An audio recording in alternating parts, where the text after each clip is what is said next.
Is Ben Simmons scared to play for the New York Knicks? We're going to break that down on today's show as reports are coming out that Simmons may be hesitant to play for the New York Knicks due to the media backlash.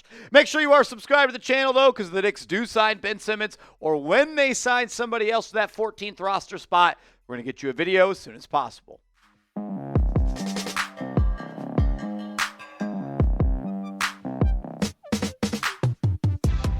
You're watching Knicks Now by Chat Sports. I am your host, Marshall Green. Appreciate everybody for stopping by as we react to a report that came out over the weekend that Ben Simmons may not be signing with the New York Knicks because he doesn't want to face the backlash and scrutiny of the big, bad, tough New York media.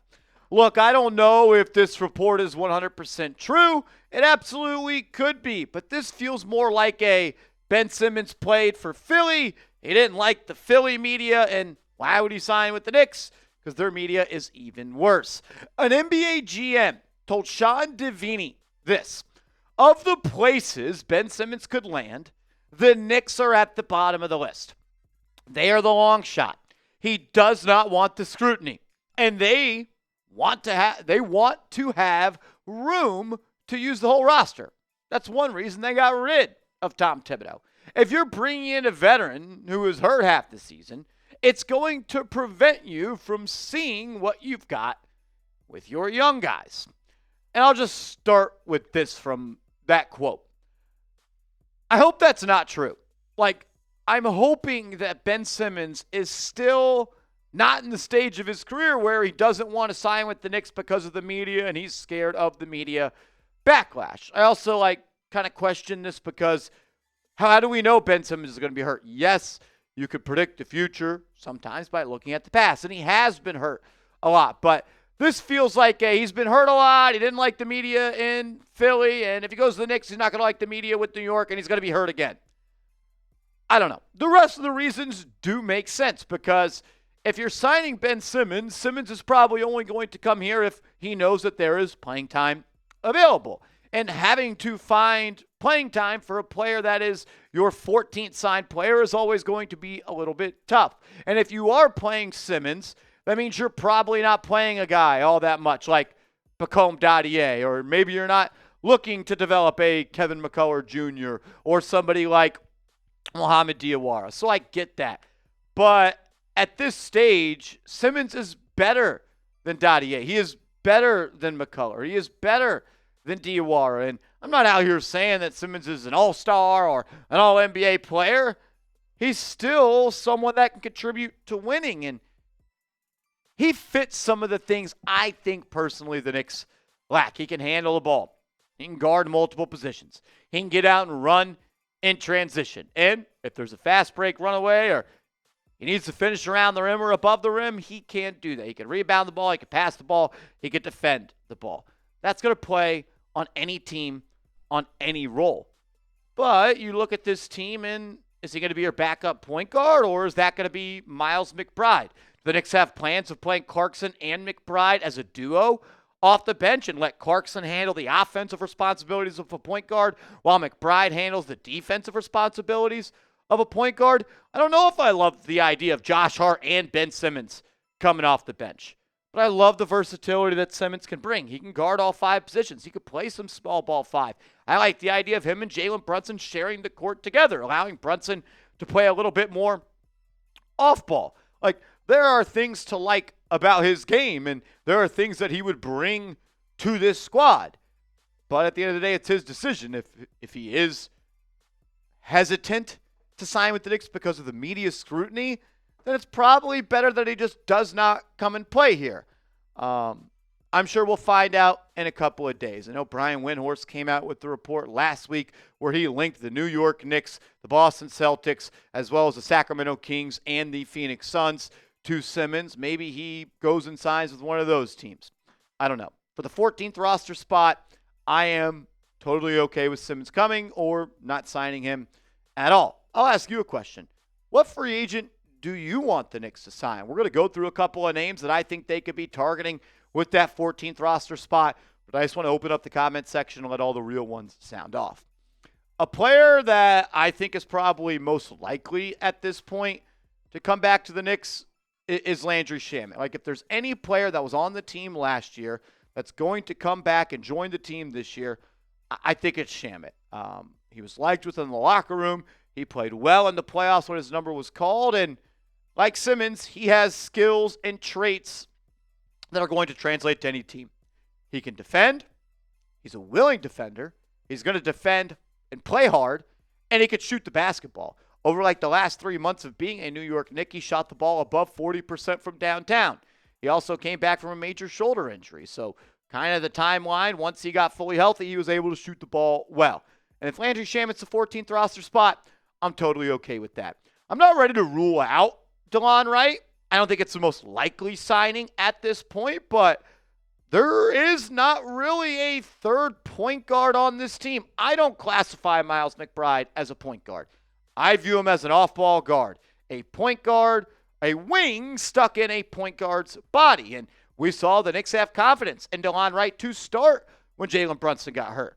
And right now, you only got two real point guards, in Brunson and Kolek. Maybe Clarkson gets some of those responsibilities. Maybe Mike Brown thinks it's time for McBride to take that step as a point guard. But I like the veteran leadership DeLon Wright brought. He brought some competitive spirit on defense. And honestly, in the playoffs, he was kind of a swing-type player. I would be totally cool with him coming in. If there's a free agent out there that I am curious as to why he has not signed, it's Amir Coffey. And as 6'7", 210 pounds, the athleticism he provides, and the three-point shooting he provides at nearly 41%, I think it'd be a great fit for this team. They don't really have too many wings on this roster outside of OG and McHale. I guess you could throw Josh Hart in there, but at 6'4", 6'5", he's not really a swing man in this league. He's just kind of an undersized power forward at this point. And when you're 6'7" and you could shoot at 41% from three and you can guard a couple of different positions, I'd be interested. I don't know what the holdup is. I don't know why he's still a free agent. He's someone I would absolutely be interested in. We'll see if the Knicks kick the tires on Coffey down the line. We got a couple more players to talk about, but if you're looking for a new Knicks t-shirt to rock and show off that you're a hooper and you get buckets, chatsports.com/NYKHoop. Chatsports.com/NYKHoop. Get your shirt today, because tomorrow the deal's probably gone. It was $60. Now it's $30. 50% off. Get your shirt. Chatsports.com/NYKHoop. Malcolm Brogdon is a name that we have heard brought up around New York Knicks circles as a potential player to fill that 14th roster spot. And this one makes a lot of sense to me. Kind of hitting back on the topics we already hit. He's a real point guard, and the Knicks don't really have a true backup point guard unless you think Tyler Kolek is ready for those responsibilities. And maybe part of this year with Mike Brown is finding out if he is. And you won't be able to find out if Brogdon is brought to the team. But he's a scorer. He's a proven playoff player. He's a proven playoff shooter. And he is just more in his prime than Kolek is. And he's just a better basketball player than Kolek right now. I like him as the backup point guard for this team. Him, McBride, and Clarkson, the three guards off the bench. I'm just not so sure you're going to sell Malcolm Brogdon on being the 14th man and maybe not having guaranteed minutes every single night. If you're looking for a shooter, and I mean shooter, Seth Curry. Like, I'm interested in him. Any guy that shoots 50% from three, you could play on my basketball team. And the Knicks are a team that kind of lacks shooters. Again, it's 14th roster spot. I don't expect too many minutes from him. But a veteran, a Curry, and a guy that could shoot the piss out of the ball, yeah, I'd be interested in that. We know what he is on defense, kind of non-existent at this point.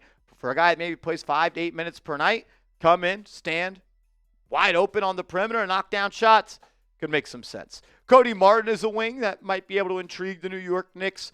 They were reportedly interested in him when he was a Charlotte Hornet before being traded to Phoenix. He could defend it. Not that great of a shooter. Kind of a classic slasher. Got some athleticism. Could play with pace. Might be able to fit in a Mike Brown system where they get more up and down. But a willing defender for sure. I'd keep your eyes on him. Trey Lyles is a player that we've heard time and time again being linked to the New York Knicks since Mike Brown became the head coach due to their connection back on the Sacramento Kings. If you want a power forward that can play the 5 and has some offensive versatility as well, Trey Lyles could be that player. I'm going to continue to bring up Chris Boucher for a couple of different reasons. I know the Knicks had interest in him at the NBA trade deadline. I also know the Knicks had interest in Jordan Clarkson at the NBA trade deadline. And then he became a free agent and they signed him. I know the Knicks had interest in trading for Gershon Yabusele at the trade deadline. And then when he became a free agent, they signed him. So there are people inside the building for the New York Knicks that like Boucher. And if you want a 6'9" wing that can play the 3-4 and even some small ball 5, has some athleticism, could play up the rim, above the rim, wants to get up and down, it could make some sense. And he's good friends with OG Anunoby. Is the door 1,000% shut on campaign? Maybe. But he's a point guard. Knicks are a little light in the point guard department. Remember, they signed him around this time last year, following the day of the home run derby. I remember it because then I went to the home run derby here in Dallas, Texas, and I witnessed the worst national anthem. So I'll always remember home run derby day, 2024's campaign day. But I don't know. You could use a veteran. Maybe he knows his role isn't all that much. But it could make some sense. Do you want to just bring back a locker room guy? PJ Tucker finished the season as a New York Knick, is a free agent. Supposedly was really liked within the locker room.